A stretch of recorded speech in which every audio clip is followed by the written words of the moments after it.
Hi good morning बच्चों, कैसे हो? वेरी गुड, बहुत अच्छा सब लोग। राइट, तो आज हम लोग नए टॉपिक लेके आए हैं। First of all Kirchhoff's law. Right, ये करंट इलेक्ट्रिसिटी का पहला टॉपिक है, Kirchhoff's law. Right, Kirchhoff's law क्या होता है? किरचॉफ्स एक साइंटिस्ट है, उसने दो रूल दिया है किरचॉफ्स लॉ का। तो फर्स्ट हमारे पास किरचॉफ्स लॉ दो है, एक किरचॉफ्स करंट लॉ, दूसरा किरचॉफ्स वोल्टेज लॉ। राइट, तो पहले उसने करंट लॉ को बताया, दूसरा वोल्टेज लॉ है। अगर आपको पूछा जाएगा what is the Kirchhoff's law, तो आपको वहां पे एक्सप्लेन करना है दोनों रूल को। राइट, तो फर्स्ट हम लोग डिस्कस करेंगे केसीएल को। केसीएल क्या है? This is stand for Kirchhoff's current law. Right, तो किरचॉफ्स करंट लॉ होता क्या है, बहुत ध्यान से समझना है आपको। Kirchhoff's current law state that algebraic sum of all current at a junction is equal to zero. यही हो गया, छोटू सा डेफिनेशन इसका हो गया। देखो इसमें बना दिया, डब्बे में है, डेफिनेशन आ गया है। रटना नहीं है, एक एक कॉन्सेप्ट यहाँ पे मिलेगा आपको, रटने का काम ही नहीं है, एकदम बिल्कुल रटना नहीं है। फिजिक्स का कॉन्सेप्ट क्या है यहाँ पे? किरचॉफ्स लॉ क्या बोल रहा है? Kirchhoff's current law state that algebraic sum of all current at a junction is equal to zero. इसका मतलब क्या हुआ कि किसी भी जंक्शन पे सभी करंट क्या होगा? जीरो। एक वर्ड उसने यूज किया है कि algebraic sum, means summation of all current at a junction is equal to zero. तो मतलब भाई ये कि जंक्शन है, जंक्शन मतलब टर्मिनल होता है जहां पे एटलीस्ट 2 to 3 पॉइंट ज्वाइन होते हैं। तो मैंने बोला कि ये एक जंक्शन हो गया, यहाँ पे कुछ आ रहा है, कुछ इस तरह से है और कुछ इस तरह से है, और ये जंक्शन इस तरह से बना हुआ। राइट, मैंने बोला कि यहाँ पे एक करंट आ रहा है, दिस इज करंट I1, और यहाँ पे भी करंट आ रहा है I2, और ये करंट आ रहा है I3। बट इस जंक्शन से कुछ करंट दूर भी जा रहा है, जिसको I4 दे दिया, I5 दे दिया और I6 दे दिया। तो मुझे पता चलेगा कि ये जंक्शन जो J है, जंक्शन करंट किरचॉफ्स लॉ क्या बोल रहा है? Kirchhoff's current law state that, first law state that algebraic sum of all current at junction is equal to zero. भाई सबका करंट का सम ऐड कर लो। अब ये आएगा इंपॉर्टेंट कि अगर करंट जंक्शन की तरफ जा रहा है तो पॉजिटिव ले लो, और जंक्शन से दूर जा रहा है तो नेगेटिव ले लो। यही है अलजेब्रिक सम। तो अभी क्या है कि इनकमिंग करंट है, अब आने वाली करंट को मैंने क्या बोला है? पॉजिटिव ले लो। जाने वाले करंट को नेगेटिव ले लो। तो आने वाली करंट क्या है? I1 आ रहा है तो लिख दो I1, फिर प्लस I2 भी आ रहा है जंक्शन की तरफ तो इसको प्लस ले लिया I2, I3 भी आ रहा है इसलिए इसको भी प्लस ले लिया कि चलो भाई I3 भी हो गया। अब I4 देखो जंक्शन से दूर जा रहा है, ये अवे फ्रॉम द जंक्शन है, इसलिए इसको मैंने I4 को माइनस में लिख दिया। I5 भी अवे फ्रॉम द जंक्शन है तो I5 लिख दिया। अब I6 अंदर जा रहा है तो मतलब ये पॉजिटिव होगा I6। होप समझ में आया है? किसी स्टूडेंट को डाउट है तो बता देना। I1 इनकमिंग है, I2 इनकमिंग है, I3 इनकमिंग है, इज इक्वल टू क्या हो जाएगा? जीरो। यही तो किरचॉफ्स करंट लॉ है कि आने वाली करंट इज इक्वल टू जाने वाली भी बोल सकते हो। यहाँ पे देखो आप इसको सिंप्लीफाई करोगे, I1 plus I2 plus I3 is equal to I4 plus I5। Sorry इसमें एक और करंट है I6, यहाँ पे लिख लो। राइट, तो इससे मुझे क्या पता चला कि आने वाली करंट कौन कौन सा है? I1, I2, I3 और I6। आने वाली करंट इज इक्वल टू जाने वाली करंट। आने वाली करंट 1 2 3 4 है, जाने वाली करंट ये 2 है। देखो इक्वल हो गया। तो किरचॉफ्स करंट यही है, Kirchhoff's current law state that algebraic sum of all current at a junction is equal to zero. Hope समझ में आ गया होगा किरचॉफ्स करंट लॉ। अभी मैं एक इस पे क्वेश्चन देता हूं, इसका आंसर आपको बताना है, फिर हम लोग केवीएल पे डिस्कस करेंगे। किरचॉफ्स करंट लॉ पे एक और न्यूमेरिकल हम लोग डिस्कस करेंगे। अभी कैसे न्यूमेरिकल पे डिस्कस करेंगे, बहुत ध्यान से समझना है क्या क्या है, एक एक स्टेप भाई समझ में आएगा तो ही आगे बढ़ पाओगे आप, क्योंकि BEE में सबसे ज्यादा इंपॉर्टेंट चैप्टर यही है। अभी सपोज हमने यहाँ पे एक करंट लिया, इस तरह से दिखाया, भाई यहाँ पे चलेगा, इस तरह से करंट है, यहाँ पे आया,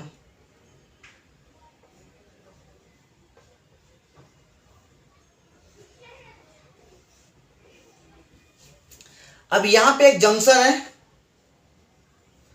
अब बोल रहा है कि यहां से इस पे 2 एम्पियर का करंट आ रहा है, 2 एम्पियर करंट इधर आ रहा है और इधर 1 एम्पियर बाहर जा रहा है, इधर 6 एम्पियर का करंट आ रहा है। राइट, अब यहाँ पे दिया है कि ये I1 है, फिर यहाँ से बोल रहा है कि यहाँ पे 3 एम्पियर करंट बाहर जा रहा है, यहाँ पे 7 एम्पियर करंट इनकमिंग है, यहाँ पे करंट I2 है। अब यहाँ पे जैसे ये जंक्शन पे पहुंचा, जंक्शन का नाम उसने पॉइंट ए दे दिया, यहाँ पे ऐसे 3 करंट डिवाइड हुआ, एक ऐसा एक ऐसा, राइट। ये बोला ये 2 एम्पियर करंट है, ये 5 एम्पियर करंट है, और इसकी वैल्यू आपको निकालना है, ये I3 है, I3 की वैल्यू बताना है। तो बहुत ध्यान से समझना है बेटा, इसको कैसे सॉल्व करना है। यहाँ पे 2, अभी हमने ये फर्स्ट जंक्शन ले लिया, ये जंक्शन 1 है। जंक्शन 1 पे क्या करना है, 2 एम्पियर का करंट यहाँ पे आ रहा है, और यहाँ पे 6 एम्पियर का करंट आ रहा है। तो 2 + 6 कितना हो जाएगा, 8 में से कितना चला गया, 1, बचा कितना, 7। तो ये I1 की वैल्यू 7 एम्पियर हो गया। दैट्स इट, काम खत्म। देखो हमने क्या बोला, आने वाली करंट इज इक्वल टू जाने वाली करंट। आने वाली करंट 2 एम्पियर है, और इधर से 6 है, 6 + 2 को ऐड कर दो, कितना हो गया 8, और जा रही कितना 1, उसमें से 1 सब्ट्रैक्ट कर दो, तो 8 - 1 7। तो 7 जो बचेगा वो किधर आ जाएगा, इधर आ जाएगा, राइट। 7 करंट इधर आ जाएगा। तो यहाँ पे मुझे कितना बचा, 7 एम्पियर का करंट। जब भाई इधर 7 आ रहा है और इधर कितना आ रहा है, 7, तो यहाँ पे मिला के कितना हो गया, 14 में से 3 चला गया, तो कितना बचा, 11। I2 की वैल्यू कितना हो गया, 11 एम्पियर। होप समझ में आ रहा है। देखो कैसे चुटकी बजा के आंसर आ रहा है फटाफट। अब यहाँ पे I2 की वैल्यू 11 हो गया। अब जब I2 की वैल्यू 11 हो गया, तो यहाँ पे 11 एम्पियर का करंट आया, 5 एम्पियर इधर चला गया, बचा कितना, 6 एम्पियर। 6 एम्पियर में से 2 एम्पियर इधर चला गया, बचा कितना, 4 एम्पियर। तो ये I3 की वैल्यू क्या आ जाएगा, सीधा सीधा answer 4 ampere. That's it, answer मिल गया 2 मिनट में। देखा बेटा, समझ में आ गया। This is called Kirchhoff's current law. Kirchhoff's current law state that algebraic sum of all current at a junction is equal to 0। ये इसका स्टेटमेंट है। इस तरह से कहीं भी न्यूमेरिकल आएगा, आप you can find very easily. I1, I2, I3 कोई भी नंबर पूछा जाएगा तो आप तुरंत निकाल सकते हो। अब हम लोग डिस्कस करने जा रहे हैं KVL, जो कि इंपॉर्टेंट क्वेश्चन है। KVL क्या होता है, राइट। तो हम लोग डिस्कस करेंगे KVL second point, right. KVL क्या बोलता है, सेम ऐसा ही है, बट वो क्लोज लूप की बात करेगा, लूप होना चाहिए। अब हम लोग दूसरा पॉइंट डिस्कस कर रहे हैं, KVL सेकेंड पॉइंट। तो KVL क्या है बेटा, KVL state that means Kirchhoff's voltage law state that algebraic sum of all voltage in a closed loop system is equal to 0। इसका मतलब algebraic sum of all voltage in a closed loop system is equal to 0। ये है Kirchhoff's voltage law. अबे all voltage का मतलब क्या होगा, current into resistance का जो मल्टीपल होता है वो भी एक वोल्टेज ही होता है। V equal to I R, Ohm's law आपने पढ़ा ही होगा। यहाँ पे V इक्वल टू क्या होता है, I इंटू आर। तो I इंटू आर का जो मल्टीप्लीकेशन होता है वो भी एक वोल्टेज ही होता है ना। तो इसको भी वोल्टेज ले लो। ये EMF जो दिया, सोर्स आपको जो दिया रहता है बैटरी के थ्रू, तो वो और ये कोई भी मल्टीपल, वो सब क्या होता है, वोल्टेज। तो algebraic sum of all voltage in a close loop system is equal to 0, that is called KVL। एक क्वेश्चन लेके देखेंगे पहले, सिंपल सा। अगर ये देखो, यहाँ पे बच्चे सबसे ज्यादा गलती करते हैं, एक एक स्टेप भूलना नहीं है। KVL बहुत ध्यान से देखोगे, समझ में आएगा, कभी भी नहीं बोलोगे पूरा जिंदगी में। तो सब KVL पहले हमने बना दिया, एक वोल्टेज सोर्स, फिर एक रेजिस्टेंस लगा दिया, फिर यहाँ पे एक रेजिस्टेंस लगा दिया, फिर इसको कनेक्ट कर दिया ये वोल्टेज सोर्स से, राइट। ये देखो क्लोज लूप बन गया कि नहीं, ये पूरा क्लोज लूप हो गया। अब मैंने इसको रेजिस्टेंस R1 दे दिया नेम, इस रेजिस्टेंस को R2 दे दिया। यहाँ पे वोल्टेज सोर्स है, इसको V दे दिया। ये माइनस होता है, ये पॉजिटिव होता है। जो छोटा वाला टर्मिनल होता है उसको नेगेटिव बोलते हैं, और ये टर्मिनल पॉजिटिव होता है। बहुत ध्यान से देखना, इसमें सबसे ज्यादा बच्चे गलती करते हैं। पूरा क्लास कंफ्यूजन से बना रहता है, पूरा ईयर एग्जाम में जाके पूरा का पूरा रॉन्ग करके आते हैं। अब देखो, रेजिस्टेंस में कोई पोलैरिटी नहीं होती है। रेजिस्टेंस में प्लस माइनस किधर लगाना है, तो हमेशा याद रखना, current flow from positive to negative direction. ये पॉजिटिव होता है, इधर से करंट हमेशा इंटर करता है, फ्लो करता है from positive to negative direction. Plus से ऐसे आएगा, नेगेटिव की तरह आता है करंट, हमेशा याद रखना ये चीजें बेटा। तो पॉजिटिव से करंट इधर निकलेगा, तो याद रखना रेजिस्टेंस के जो फर्स्ट टर्मिनल पे इधर से आएगा, ऐसा इंटर करेगा, तो ये पॉजिटिव हो जाएगा और ये नेगेटिव।